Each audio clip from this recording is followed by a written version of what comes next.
Pessoal, vamos lá então, vamos começar porque o tempo voa. Olha só, na semana passada nós estivemos aqui e não falamos muita coisa não, né? Nós nos apresentamos, colocamos aí no quadro algumas coisas que falaríamos durante o semestre e foi só aquela apresentação de primeiro dia de aula. Hoje nós vamos começar a nossa matéria, a nossa introdução, nossa unidade 1. E eu quero lembrar a vocês o seguinte, não foi nada ainda por 28 horas, estou devendo a você, porque eu estou com o meu computador parado, né? Estou com o meu computador, estou sem trabalhar praticamente aí em computador, já quase uns 4 dias, tá? E estou para receber a presença de um técnico, para fazer aquela limpeza tradicional, tirar tudo, né? Passar para um HD, botar tudo, acho que foi vírus, e corrompeu alguma coisa lá. Então não consigo nem abrir nenhum Word estou conseguindo abrir. Tá? Então não foi, descaso, não é esquecimento não. O material está guardado em pendrive, mas eu estou até com medo de colocar o pendrive no laptop e o pendrive explodir, né? No mínimo vai ser fumaça, porque deve ter tudo ali dentro. Até o Bin Laden deve estar lá dentro do computador. Tudo que é vírus. Então, por isso que eu não mandei nada para você até agora. Tá? Mas, nós vamos começar hoje o nosso bate-papo de economia do básico, né? Do básico, de maneira gradual, para que você entenda por que a gente tem que estudar economia, a importância da economia nas decisões organizacionais, você na condição de contador, na condição de administrador, e à medida que a gente for caminhando, as coisas vão ficando mais claras aí. Tá? Dá uma olhada no seu caderno para ver se eu coloquei ementa, unidade 1, unidade 2. Coloquei? Qual é o nome da unidade 1 que eu dei? Conceitos básicos. Então, a nossa unidade 1, nós vamos começar. Conceitos básicos.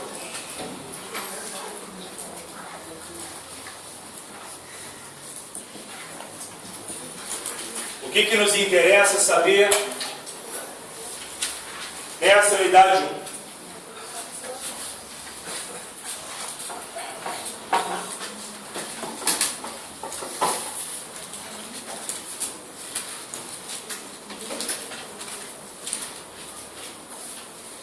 A economia, ela é uma ciência, né? A economia é uma ciência. Por que ciência? Ciência é tudo aquilo que possui leis, que possui teorias, que possui princípios e que existe uma comprovação. Foi testado várias vezes, não tem muita contestação. A economia é uma ciência, toda ciência apresenta leis, teorias, princípios, e foi comprovado. É uma ciência social, é uma ciência humana. Tá? Você pega a matemática, pega a química, pega a física. São matérias de cálculo.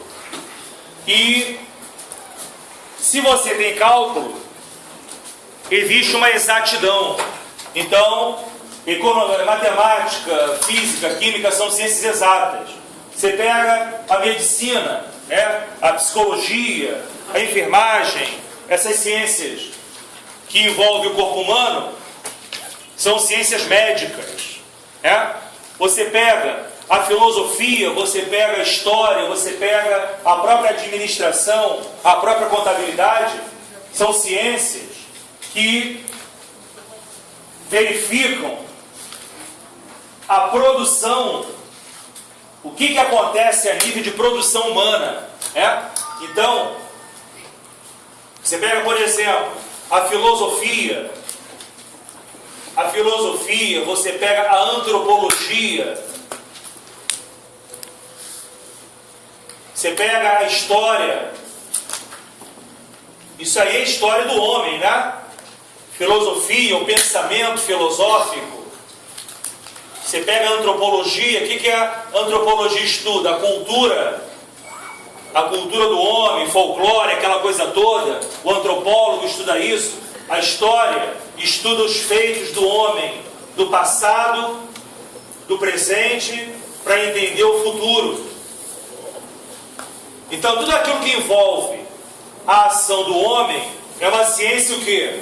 Humana. Tudo aquilo que envolve um contexto social é uma ciência o quê? Social. A filosofia, a antropologia, a administração, a economia, a contabilidade são ciências humanas.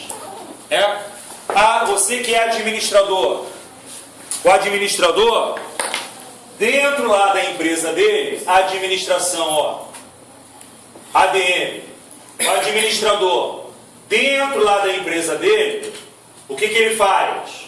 Ele toma decisões.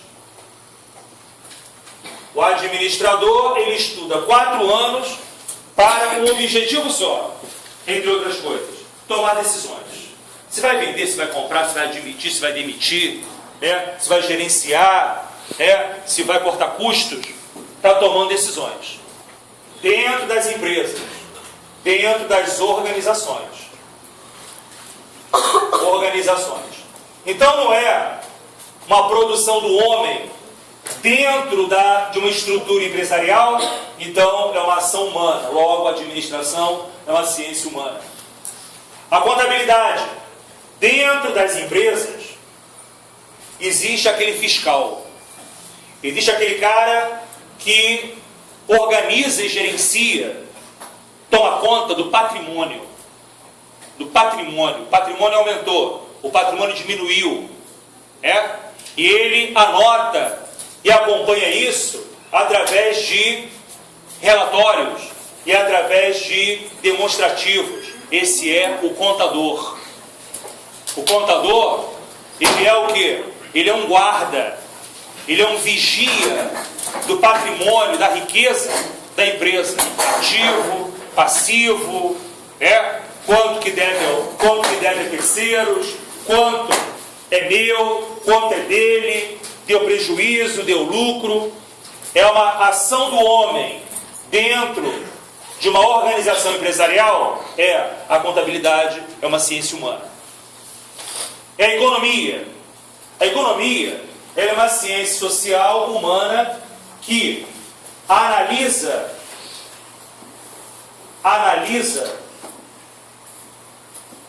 a produção.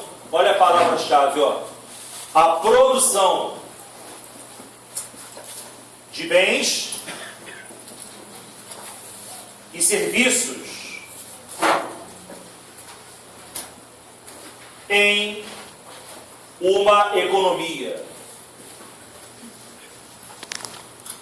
Em uma economia, em um país, em uma cidade, em um estado. Tudo aquilo que é produzido, produziu-se mais emprego, produziu-se mais financiamento para a casa própria, produziu-se mais calçados, produziu-se mais automóveis, a economia cresceu, a economia diminuiu, a economia se ocupa dessa palavrinha aqui, produção. Quem é que produz? O ser humano. Para quê? Para outros poderem consumir, para outros poderem comprar.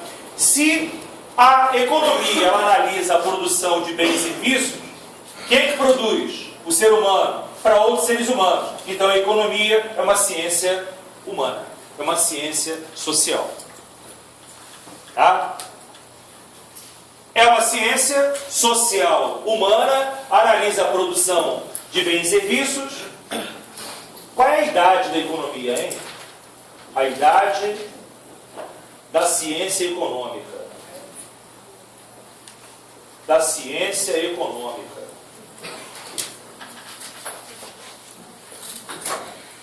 Preste atenção. Vamos ver aqui algumas humanas, ó. Filosofia. História. A filosofia para você é nova ou velha? Velha. Quando a gente fala de filosofia, a gente lembra qual país de antigamente? A Grécia. Os gregos, né? A Grécia, Platão, Aristóteles, né? Aquela galera toda. 2000 anos antes de Cristo? 1000 anos antes de Cristo? Por aí. 2000, 1000 anos antes de Cristo. Bastante antiga, né?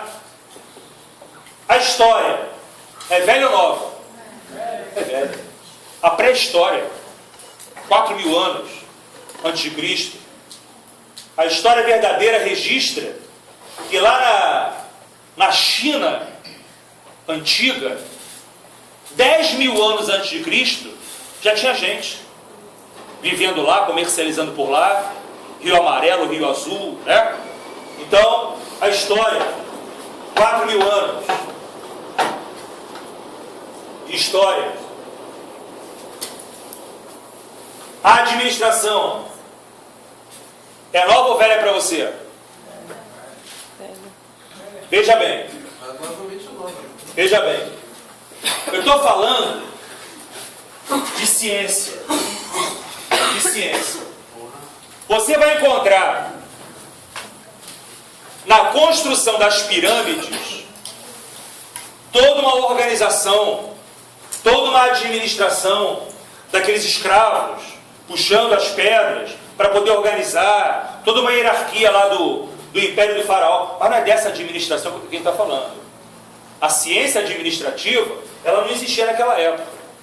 A contabilidade é uma ciência. Só que a contabilidade, ela não tem 5.000 anos. Não tem 4.000 anos. De todas essas que nós conhecemos, a contabilidade é uma das mais velhinhas. A contabilidade tem mais ou menos 1.500 anos. Como ciência. Olha que coisa curiosa. A contabilidade ela nasce na Itália. Ela é italiana, né? Método das partidas dobradas. A todo débito equivale um crédito de igual valor. Se eu debito alguma coisa, tem que creditar alguma coisa no mesmo valor. Debito 40, tem que creditar 40. E um camarada que cria isso é um italiano chamado Luca Pacioli. O Pacioli. Pacioli, italiano, débito, crédito, tutto por la gente, 1.500 anos de contabilidade. Olha a cultura inútil. O cara, lá na Idade Média, 1.500 anos atrás, Idade Média, o cara, ele pegava, ia de uma cidade para outra, com valor, um dinheiro. E o dinheiro ele era amarrado num saquinho, puxava assim um cordão, estrangulava e amarrava na cintura. Só que aquelas estradas da Europa medieval tinha muito bandido, Tinha muito bandido. O PP é coisa de Brasil, né? Não tinha o PP na Europa há 1.500 anos passados. Aí chegava um ladrão com uma espada, com uma lança, chegava para o motorista da carroça e falava: passa para cá, vou te espetar, hein? Passa para cá esse dinheiro. Aí o cara fala: não, mas peraí, esse dinheiro... Aí os indivíduos passaram debaixo do banco da carruagem a botar o dinheiro, guardar o dinheiro ali dentro e trancavam com o cadeado. Aquele caixote ali de baixo era uma caixa. Era uma caixa. Bota na caixa, bota na caixa, bota na caixa, virou a conta caixa da contabilidade. Bota onde o dinheiro? Já bota no caixa. Por isso que caixa representa o quê, contabilmente? Dinheiro. Olha a cultura inútil aí. Você vai deixar de ser contador porque não sabia dessa história? Isso tem 1.500 anos. A contabilidade, a administração, ela é americana, né? Ela é americana, nos Estados Unidos. Ela nasce com um camarada, com um caboclo chamado Taylor, Chamado Taylor, Frederick Taylor. E o Taylor, ele vai dar o quê? Vai dar o aspecto científico para a administração. Isso foi 1930. A administração como ciência tem o quê? 70 anos. 70 anos, 65 anos. Como ciência. Como ciência. E a economia? A economia, ela data do século XVIII. É inglesa. Qual a idade da economia? Mais ou menos 300 anos. Como ciência. Tá? Mais ou menos 300 anos.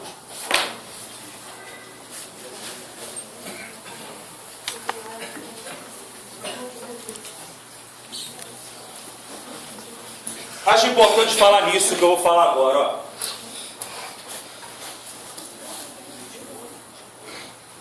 Você insiste em perguntar o seguinte, vem cá, você não está falando que lá na administração, no Egito Antigo, havia toda uma organização, todo um método para a construção das pirâmides e tal.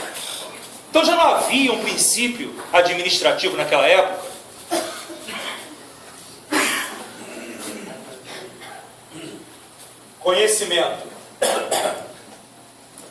Conhecimento científico versus conhecimento. Escuta essa aqui que você vai gostar, hein? Empírico. Já viram isso? Uhum. O que é o empírico, hein? Para eu não ter que falar, repetir. O que é o empírico? O que é o empirismo? Conhecimento popular? Popular? É só isso, popular? É um pouco mais abrangente? Cultural. Hein? Cultural. Cultural? Não. Cultural não. Experimentação. Legal. Vamos ver aqui o exemplo rapidinho, para eu não perder aqui a viagem. Olha só. Imagina você o seguinte. Hoje pela manhã, num laboratório de química é bem científico, né? Experimentos, fórmulas. No laboratório de química lá da UFRJ, um aluno de química chegou lá bem cedo, 8 horas da manhã, e ele queria fazer uma experiência. Ele pega um pano, uma toalhinha, né? Molha lá no laboratório, com bica, com torneira, com pia, né? Uma janela aberta, ele coloca um varal. Ele pega aquele papel, aquela toalhinha e molha. Aquela toalhinha, toda pingando, ele vai e pendura lá no varal da janela. Aí ele pega no teclado do computador, digita lá, tem um aparelho que diz a temperatura do ar naquele momento, o que é calor específico, o que é condensação, o que é evaporação, ou seja, ele quer calcular lá pelo sistema aquela toalha toda pingando com uma temperatura ambiente de 30 graus, depois de quanto tempo aquela toalha estará completamente seca. Isso é um experimento, é um cálculo que? Científico. Esse estudante está sendo científico a todo momento. Ciência do início ao fim. Conhecimento científico. Economia científica, administração científica, contabilidade científica. Empírico. A Maria é aquela secretária que trabalha lá em casa. Tá? Lava, passa, cozinha. E a Maria, então, ela vai lavar um lençol. Vai lavar um lençol, uma toalha. E pega aquele lençol todo e bota na máquina de lavar. A máquina de lavar não centrifuga. Ela não torce, ela não seca. Ela só bate. De maneira que está batido, escorreu aquela água, ela tira o lençol todo molhado, todo pingando. Ela vai e coloca o lençol no varal. Aí ela chega, olha assim de banda para o sol, né? Aquele sol de 40 graus, olha assim no relógio, 10 horas da manhã, ela fala assim, daqui a pouco eu volto. 2 horas depois eu volto, vou barreira lá dentro, né? E vai lá para dentro, lá vai cozinhar. Né? Não dá outra. Quando é 12:05, a Maria chega, olha para o lençol, já vai metendo a mão. Mete a mão no lençol todo seco. Todo seco. A Maria, ela sabia que o lençol estava cheio de água. Para onde foi aquela água, ela não sabe. Né? O que é evaporação, o que é condensação, o que é calor específico lá da física, da química, ela não sabe. A Maria, ela acertou na bucha, quase que cravado no horário, 2h10, ela voltou lá e pegou. Ela sabia que aquilo ia acontecer, mas ela não sabe explicar como aquilo acontece. A Maria, de científica, ela não tem nada. Quando a gente sabe que a coisa acontece, mas não tem conhecimento técnico como acontece, eu sou um empírico. É o conhecimento popular. Ah, minha avó falou que acontecia assim, né? Minha tia também dizia, olha o popular aí. Até o cultural, falaram cultural aí, agora eu estou dando aí até razão a quem falou cultural.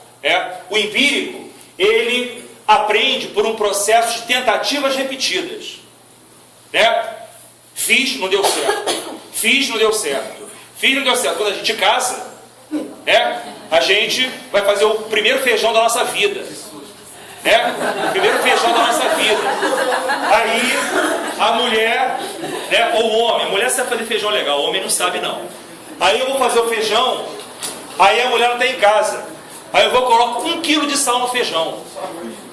Abro os pacotes, boto tudo de uma vez. Aí, quando chega em casa, a mulher vai provar o feijão, para não estragar o casamento logo no primeiro dia, né? Você pergunta, e aí, amorzinho, tá bom? De sal? É uma delícia. Você dá mais 3 copos d'água. 3 copos d'água. Então, quer dizer, no segundo, só coloca meio pacote de sal. No quinto, feijão dá uma delícia. Vira feijão de mãe. Feijão de mãe. O que é isso? Conhecimento empírico. Lá no Egito Antigo, havia uma administração o quê? Empírica. Todo mundo fazia administração ao seu bel prazer. Com Taylor, a administração vira o que no século XX? Científica. E a economia, ela vira científica no século XVIII, com um camarada chamado Adam Smith. Coloca lá para a gente sair daqui.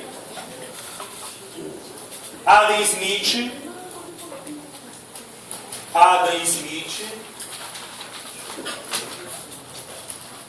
economista.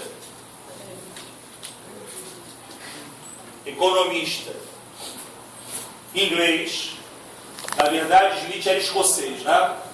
Mas de Escócia e Inglaterra está tudo ali do lado, né? Isso. Adam Smith, economista inglês, século XVIII.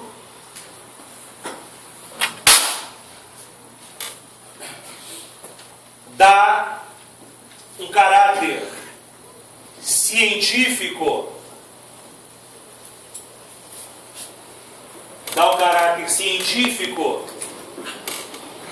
à economia.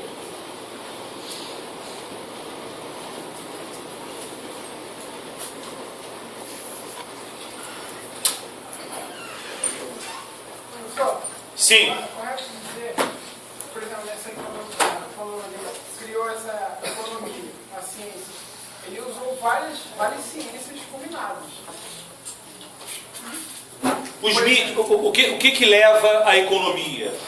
Um pouco de história, um pouco de sociologia da época, um pouco até de antropologia, comércio. O Smith, que era um cara rico, o Smith, que era um cara gênio, muito culto, né? Na Inglaterra, aquelas grandes universidades, Cambridge, Oxford, né? Inglaterra, grandes universidades, Universidade de Cambridge, Universidade de Oxford. São universidades que têm 1000 anos de existência. Foram criadas na Idade Média. E esses economistas, esses caras, essa burguesia rica na Europa, muitos deles estudaram nessas grandes universidades. Lá na França, Tem uma tal de Sorbonne, Universidade de Sorbonne na França, uma universidade que foi criada na Revolução Francesa. Então, quer dizer, um cara que estuda em Cambridge, um cara que estuda na Sorbonne, em Oxford, ele não sai a mesma pessoa, né? Ele sai com o objetivo de transformar o mundo. E o Smith era um cara culto, era um camarada que, não concluí aqui, ó, ele vai escrever um livro. E uma ciência vira ciência após a publicação de um livro que vai abalar os conceitos de toda a sociedade, né? O livro que Smith escreve é o clássico A Riqueza das Nações. A Riqueza das Nações, que o Smith escreve esse livro no ano de 1748.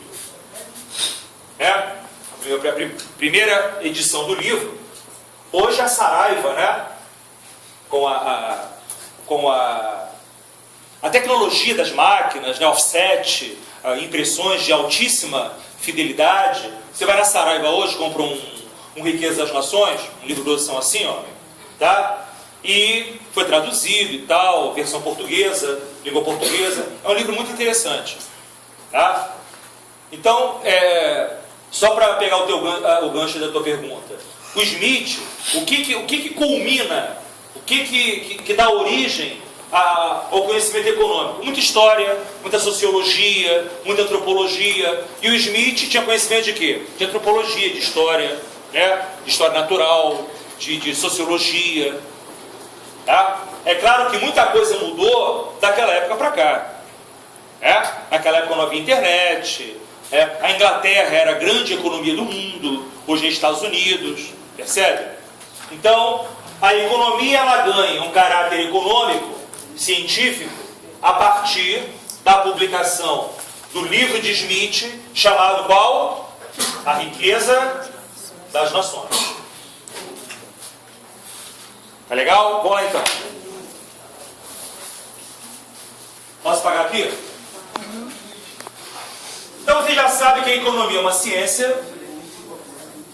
Tudo aquilo que não é científico é o quê? Empírico. Conhecimento empírico. Tá? Quando você conversa com uma pessoa e ela fala assim, sobre um conhecimento qualquer, eu acho que... Falou eu acho, é porque não tem conhecimento. Eu acho que... Olha só, vamos deixar de empirismo e sejamos mais científicos. Tá legal? Tu quebra logo a pessoa. Se é para responder certo. Nada de eu acho. Melhor falar que não sabe, né? Melhor dizer que não sabe. Então, conhecimento empírico, conhecimento científico. Quem manda hoje no mundo é o conhecimento científico. Tá? É o conhecimento científico. Igual você chegar num departamento de contabilidade de uma grande empresa, uma Petrobras, você é contador da Petrobras, você é administrador de um Citibank, e lá no meio dos colegas, né, conta caixa. Onde é que você vai contabilizar essa conta caixa? Eu acho que é no passivo. Né? Vou jogar caixa no passivo. Esse cara tem que ir para a vala, né? Tem que ir para a vala porque não merece viver no meio empresarial. Está mais empírico do que outra coisa. Não sabe nada de nada. Nem como contabilizar uma conta de ativo. Tá certo? Tudo bem? Olha então. Segunda informação aí. Professor, Oi. só de curiosidade. Nessa época, sem a economia, já existia bolsa de valores? Não havia. Não havia. Vou lhe dizer.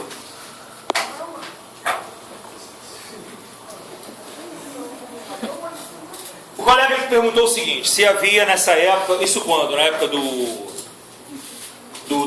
Smith? Do Smith, olha, as primeiras bolsas de valores, elas vão aparecer no século XIX, tá? 1800 e tal, na Europa. Tá? Por quê? Bolsa de valores está relacionado à empresa, às grandes empresas. Tá? Mas Mas essa ciência foi criada pela burguesia, praticamente, né? No início ela foi Pela burguesia. Pela burguesia. Esse livro, Riqueza das Nações, é um livro que ensina o capitalista burguês a ficar mais rico. Porque você concorda que o capitalista, o burguês, ele ganha, ele lucra, ele enriquece em cima da mão de obra do trabalhador? É? Já que houve a pergunta, eu acho que vale a pena uma extensão da resposta. Smith vive no século XVIII. No século XIX, vai aparecer um outro economista na Alemanha, um cara que vai mudar o comportamento da sociedade, chamado Karl Marx. Lembra do Karl Marx? Karl Marx foi meu aluno, hein? Foi meu aluno ele. Uma vez numa prova, um aluno, ele coloca, há muito tempo, ele escreve o nome miserável, né? Ele escreve, olha como é que ele escreve o nome do grande economista alemão, né? Karl Marx. Karl Marx. Isso aqui é o quê? Nome de remédio? Para acalmar, é calmante isso aqui? Material de construção, tio. Karl Marx. Material de construção para caiação. Pinte a parede com Karl Marx, que não desbota. O Marx, ele vai dizer o seguinte, no século XIX, o sistema capitalista, criado um século antes, é um sistema de gerar miseráveis. O patrão, quando emprega um empregado, palavras de Marx, o patrão quando emprega um empregado, e esse empregado, ele trabalha 15 horas por dia, durante um dia ele produz, durante uma semana ele produz, durante um mês ele produz, e vai gerar um produto que será vendido e vai gerar um ganho para o patrão. Esse ganho para o patrão, vários produtos serão produzidos, vai gerar um lucro para o patrão vai tirar um pedaço muito pequeno daquele lucro e vai dar para o empregado e vai chamar esse valor de salário. Você ganha um salário por aquilo que você produziu após o patrão ter vendido para alguém comprar.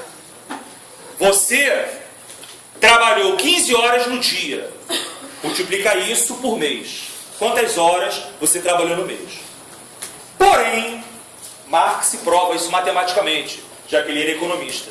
Porém, você conseguiria gerar aquele mesmo lucro para o patrão, tendo trabalhado 15 horas, bastando que trabalhasse apenas 10 horas por dia. Você trabalhou 15, deu um lucro para o patrão após ele ter vendido o produto. Se você tivesse trabalhado menos, você teria conseguido gerar o mesmo lucro para o patrão após a venda do produto. Moral da história: você está trabalhando a cada dia 5 horas de graça. A mais-valia? Exatamente. Teoria da mais-valia é isso.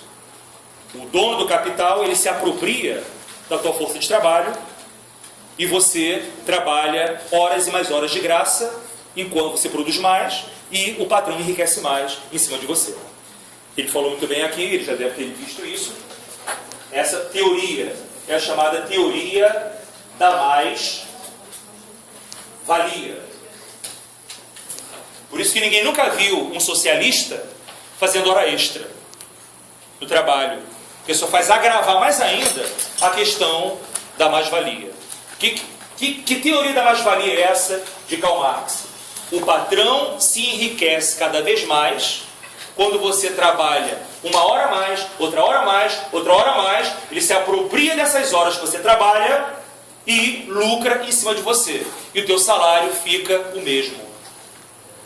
Se você trabalhasse, ganhasse proporcionalmente mais a cada hora que você trabalha, mas não acontece isso.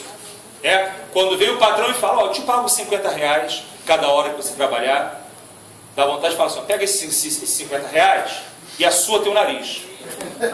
Porque, na verdade, cada hora que eu trabalho deveria ser R$1.000 a mais, não 50. Então, a pessoa quando lê Karl Marx, ela sai meio revoltada com o sistema capitalista. A partir de amanhã, com essa nossa informação de hoje, você chegue lá na sala do seu chefe, bata na porta, ele vai falar que é. Aí você fala, quero falar com você. Precisamos conversar. Tem que se impor, tem que ter atitude. Tem que ter atitude. Quando você fala, quero falar com você, ele vai te aceitar. Vai te aceitar. Aí você fala, aí ele vai falar assim, o que está acontecendo aí com você? Olha só, o negócio é o seguinte. O negócio é o seguinte. Você é economista, não é? Você é economista, administrador também, não é? Sou sim, sou economista e administrador. Beleza, sabe de tudo. Você conhece um autor chamado Karl Marx? Conheço sim. Pois é. Você conhece uma teoria chamada teoria da mais-valia? Conheço sim. Eu vou lhe explicar essa teoria. Essa teoria diz que o lucro que eu gero para você por mês bastaria que eu trabalhasse 8 horas por dia. E eu fico aqui nessa espelunca trabalhando 10, 12, 11. E você enriquece nas minhas costas. E eu não ganho proporcionalmente para o que eu produzo. Então, vamos rever a relação aí. Vamos rever. Você foi tão convicto que ele vai falar assim, você quer quanto de aumento? Aí você não vai acreditar no que está ouvindo. Aí você vai falar, olha, meu salário é R$890, R$890. Eu fiz uma conta de chegada aqui, eu mereço 3.000 por mês. E ele vai falar assim, eu te pago R$3.000. Por causa da sua persuasão e da sua... Você me convenceu. Então, Karl Marx opera poder, é isso? É isso, então, faça isso amanhã.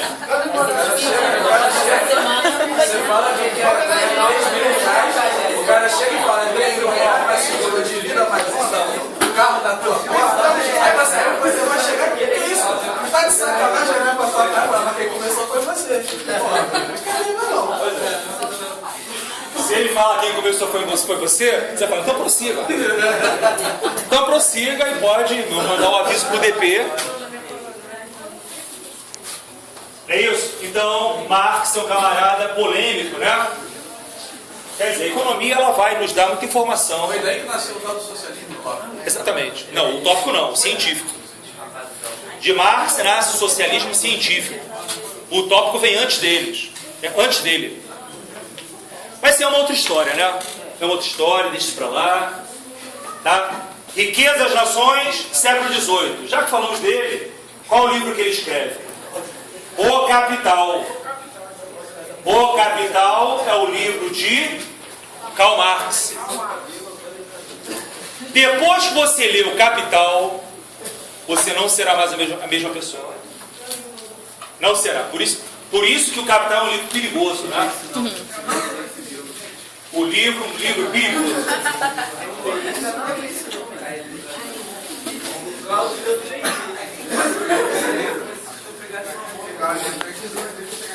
Bora então, gente.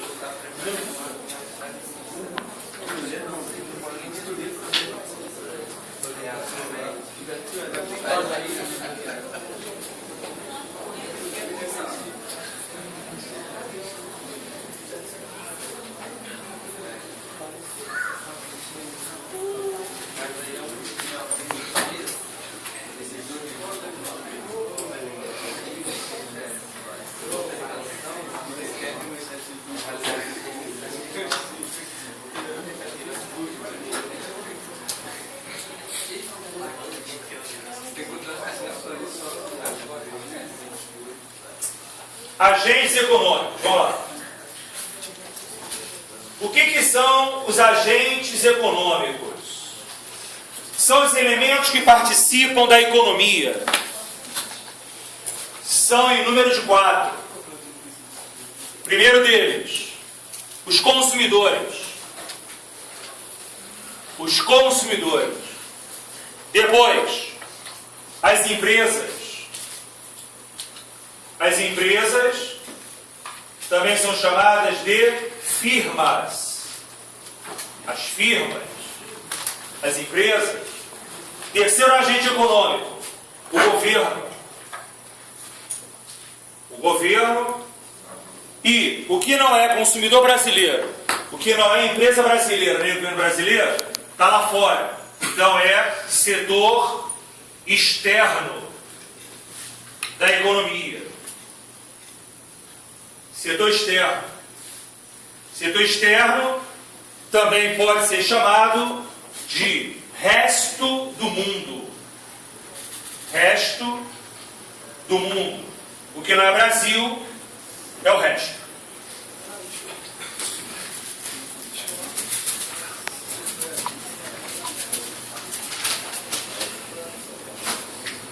Olha como é que a gente vai representar aqui a relação entre os agentes econômicos. Um fluxo.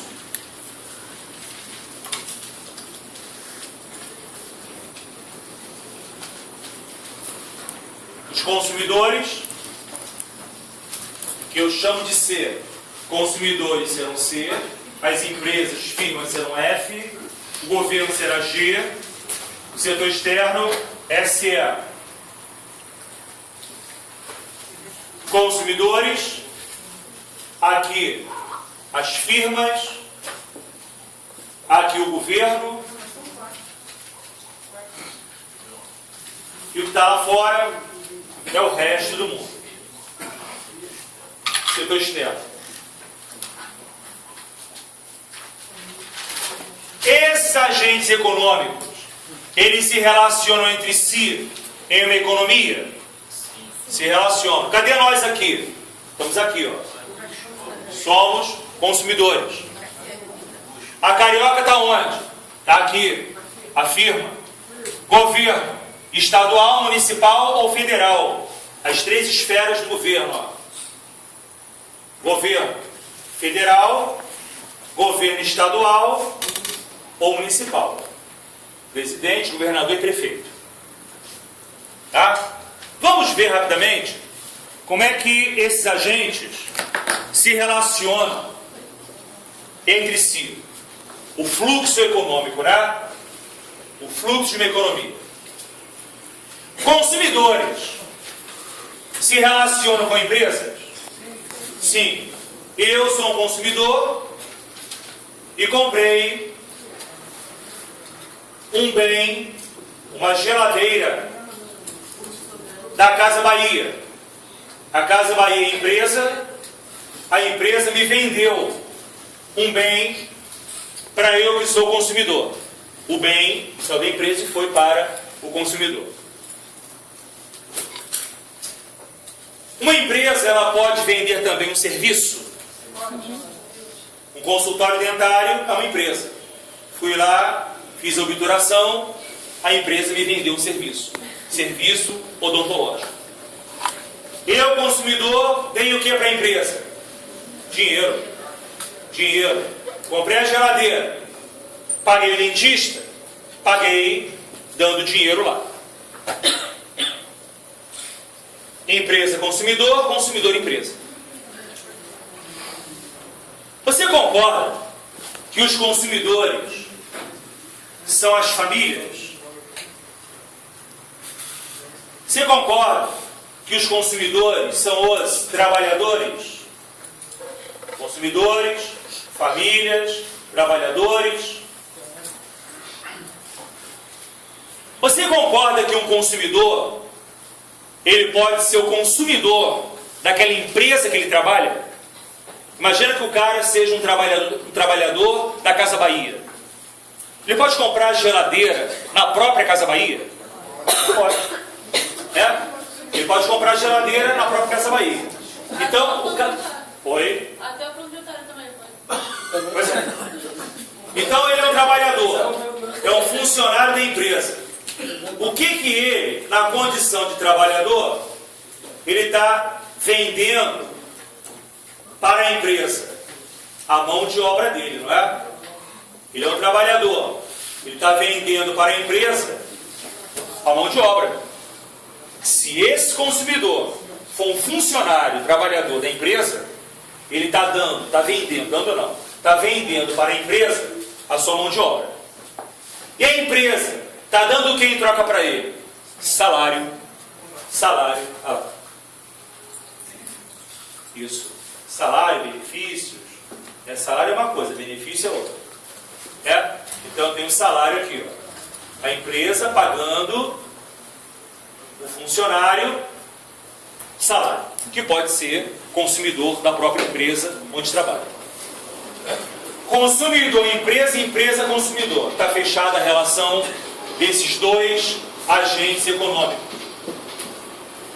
As empresas se relacionam com o governo? Se relaciona. Empresa se relaciona com o governo, sim. A empresa pode vender para o governo bens e serviços também. Imagina o seguinte: uma escola municipal é uma empresa municipal? É uma empresa de um depósito de fubá, uma firma distribuidora de fubá, está vendendo fubá para a escola municipal. A empresa é o quê? É o fornecedor do município. E esse fubá vai ser o angu da merenda do aluno municipal.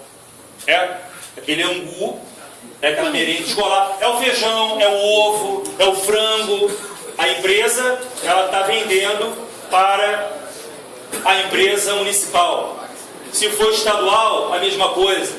Uma empresa, ela pode vender serviços para uma empresa, para o governo federal? Pode. Senado Federal, lá em Brasília, a luminária do gabinete do senador queimou. A empresa de eletricidade está vendendo serviço para o Senado Federal, por exemplo, pouquinha, baratinha, uma lâmpadazinha daquela lá, a empresa está vendendo por 10 mil reais uma lâmpada. 10 mil reais, baratinho, tranquilo. O que não pode, o senador ficar às escuras, coitado. Como é que ele vai votar a emenda lá do projeto? Então, vende serviços. Governo o quê? Paga a esse serviço, a esse bem vendido. Governo se relaciona com os consumidores? Se relaciona com consumidores. Vendendo o quê? Bens, serviços. Bens e serviços. Vamos dar um exemplo aqui.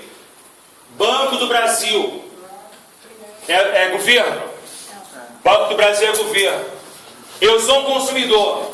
Eu tenho poupança ouro do Banco do Brasil, eu tenho conta ouro, eu tenho duplicata ouro, eu tenho promissória ouro, eu tenho investimento ouro, tudo é ouro do Banco do Brasil. Então o Banco do Brasil está me vendendo o quê? Um serviço financeiro, um produto bancário. Então eu estou comprando lá um serviço. Petrobras é governo? É governo. Extrai petróleo, armazena o petróleo, faz gasolina, bota a gasolina para ser vendida no posto BR, bota. Eu vou abastecer o meu carro com gasolina BR, abasteço. Então estou comprando o quê? Um bem do governo. O governo está me vendendo um bem. Qual é a minha relação com o governo? Eu pago o quê? Tributos. Eu pago tributos. Tribe. São tributos, são impostos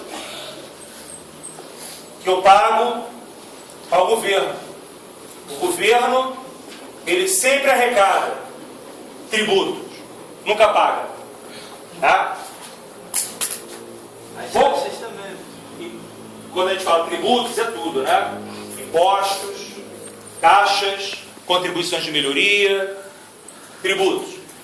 Olha esse pontilhado aqui, ó. esse pontilhado deveria ser um retângulo, mas não é. Esse pontilhado aqui. Consumidor brasileiro, esse pontilhado aqui, vamos dizer, é Brasil. Brasil.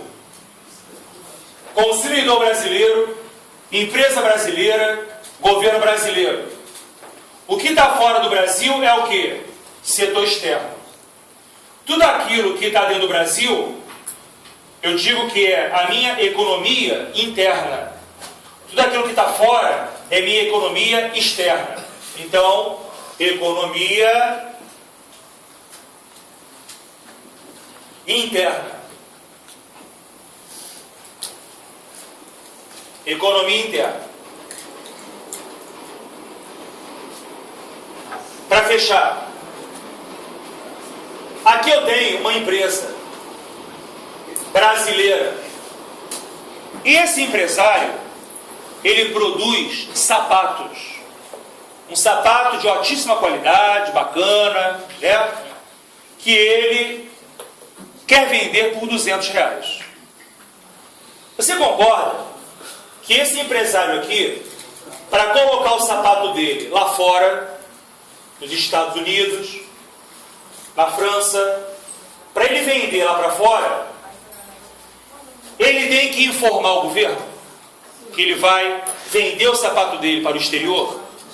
Até porque o governo tem que saber por quê. Vai pegar, né, um pedacinho desse valor que vai embora. Então, o empresário, quando ele quer vender o produto, tem que passar tudo por dentro do governo. Tá? Então, quando sai do Brasil, é o quê? Exportação. Quando vai para fora, chama-se exportação. Exportou, vendeu para fora. E quando vem lá de fora, passa por dentro do governo? Passa. Entrou importação. Isso aí. Existem impostos sobre exportação, IE. O que é o IE? Imposto sobre exportação. Quem vai pagar o imposto sobre exportação? O empresário. E existe o II, Imposto sobre a Importação. Se você quiser comprar um carro lá no Japão, ele é importado. Aí, quanto custa o carro no Japão? 80 mil. Ele está saindo para você por 100. Por quê? 20, digamos assim, seria o imposto que o governo está te cobrando para o carro poder entrar no Brasil. Tá? Exportação, importação. Agora, me responda uma coisa. Aí está um fluxo montado, né? Dos 4 agentes da economia. Que são quais? Consumidores, empresas, governo, setor externo. Para acabar nossa aula, me responda. Tudo, o Brasil é um país continental, né? Tudo que sai ou que entra, 100% tudo, o governo fica sabendo? Não. Mas ele sabe que alguma coisa está sendo desviada? Ele sabe. Ele sabe. Imagina o seguinte.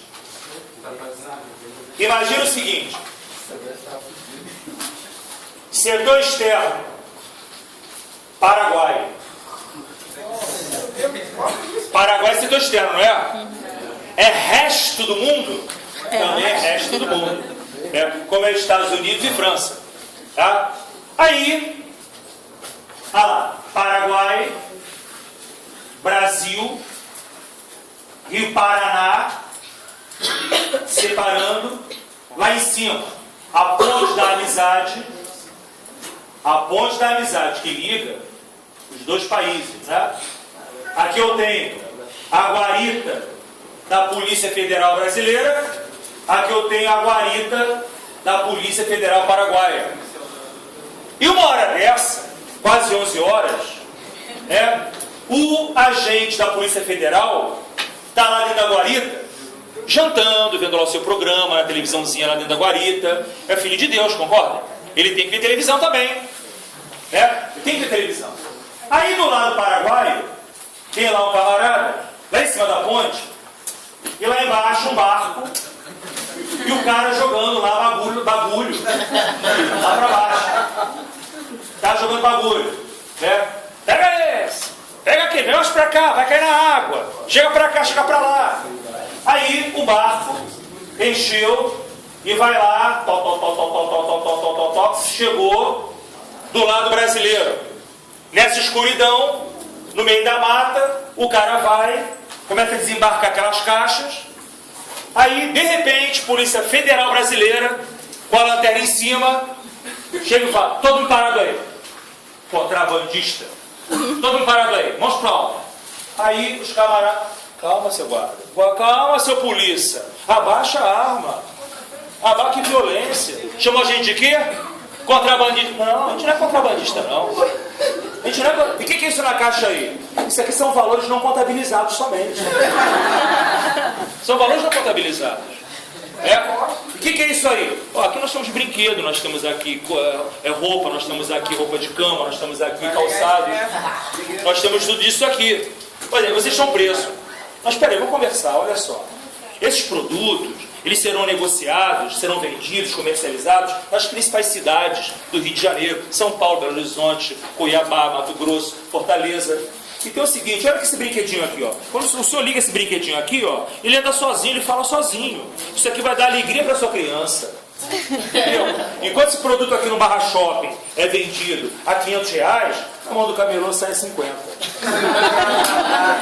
Não é verdade? Então, o senhor vai deixar de comprar esse produto de R$50 por causa de um dinheiro, por causa de uma mercadoria que o senhor vai, né, confiscar. Esse dinheiro, que essa mercadoria, ela não será revertida para o seu bolso, não. Isso vai para o leilão, para a Polícia Federal, para a Receita Federal, e o senhor não vai ver a cor desse dinheiro. O senhor vai estar prejudicando aqui um pai de família, trabalhador, que vai comercializar lá na grande cidade. Aí as lágrimas do policial federal começam a aparecer, e ele vai falar assim para o contrabandista: vai, não peque mais. Vá e não peque mais. No meio da trilha, os camaradas somem. Olha a trajetória do produto, ó. Do Paraguai